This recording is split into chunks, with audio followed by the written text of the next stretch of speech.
1994 Toyota Spacia, or as we love to call it, the Bongo van.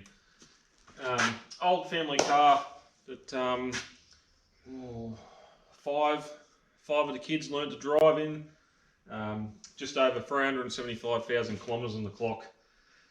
This thing used to take us to Brisbane, not Brisbane, the Gold Coast, and that up to all the theme parks and that, if not every year, at least every second year. So a bit of history of the old girl. It's been parked back over there in the old man's shed. Two options: we get her going and do a bit of a camper van conversion on it, or she's going on a trailer to get scrapped. So what else is there? 2.2 litre petrol engine, 5-speed box. I think it's the same box I had in the Celikas and the Hiluxes, or at least the Hi-Aces. She's a bit dusty. 2009 is the last memory we have of using her for my sister's wedding. So it's been parked up for a while. I've got all the tyres pumped up. I've been able to push it over from where it was hiding for the last 12, 13 years. All the windows are good, all the glass is good, there's no cracks in any of that. I was worried about the seats, particularly the passenger seat or even the driver's seat, but they're all good, there's no tears in them or anything, so that should be good for roadworthy. It's going to pour rain this weekend, so we're going to get it outside and let the rain do most of the cleaning on it, hopefully. There's some minor things needing to be done,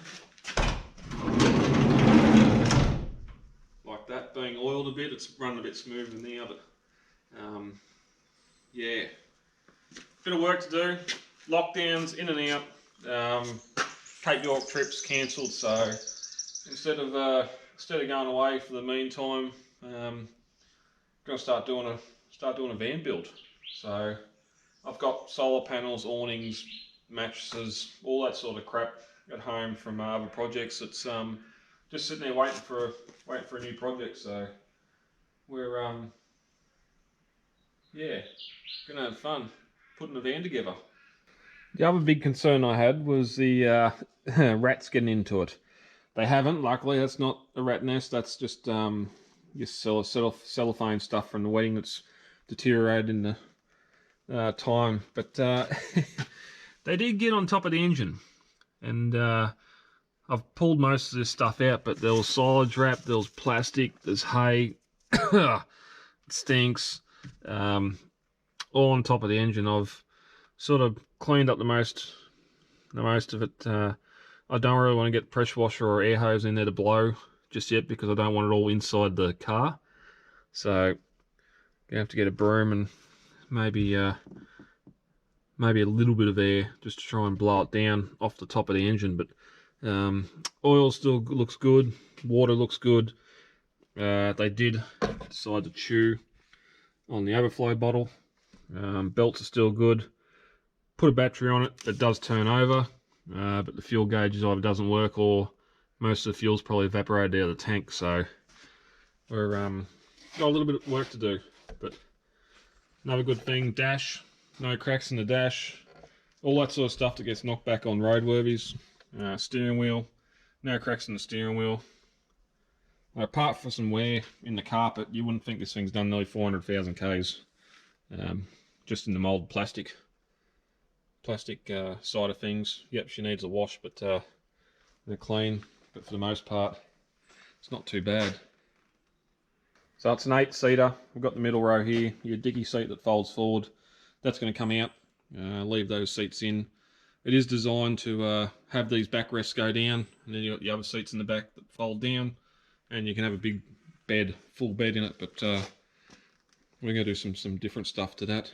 So the other good thing over this, and apart from the Trago, is it's got the gutter, roof gutter on it, so we can put a roof rack on it if need be, or at least some smaller racking for either a solar panel, awning, all that sort of stuff as well. So there's potential under all this dirt. Back door hasn't locked for a long time, and there's a little bit of a nicked opening it, which surprisingly, not having to, I've not driven it for over 10 years, I still remember how to get the back door open. So again, as I said, these seats here just fold down. They come out there. That's incredibly dirty. So these seats are getting taken out, obviously.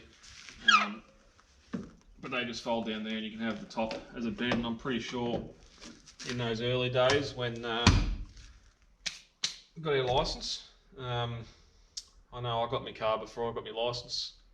Like my brother did too, but a couple of the other brothers may have been using it as their let's go out and party or go with the friends before getting their own car. So bit of room there.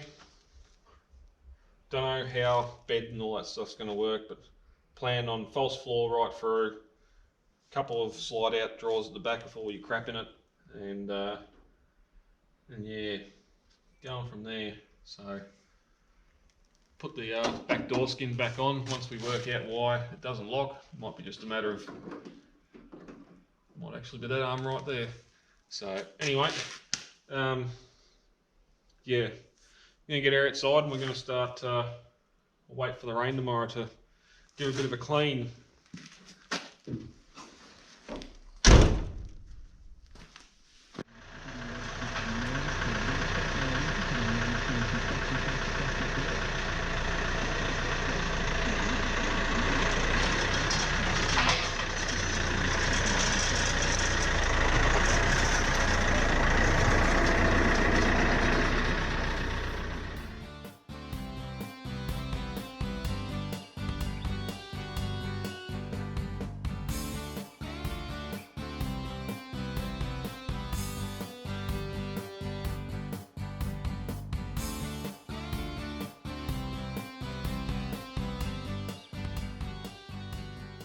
Alright, so we'll leave it out.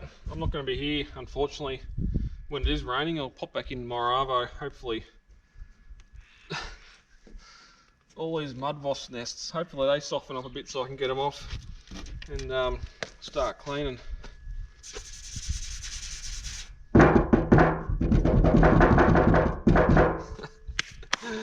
Oh, it's thin metal, bit metal.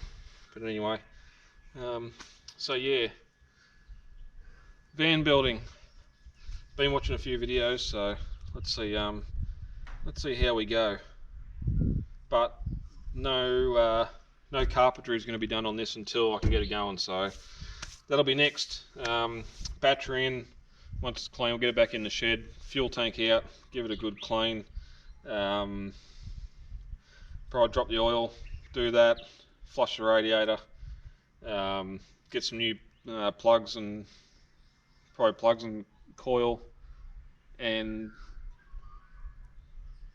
maybe at least plugs and leads anyway. So do all that, see how it goes. It did have a problem with overheating before it got parked up. I'm hoping that's from driving out in the paddock and getting the radiator full of grass seeds, because we have tried to take it out once in the past to clean it, and you got to go down out the bottom and not out through the top. So all things to look forward to.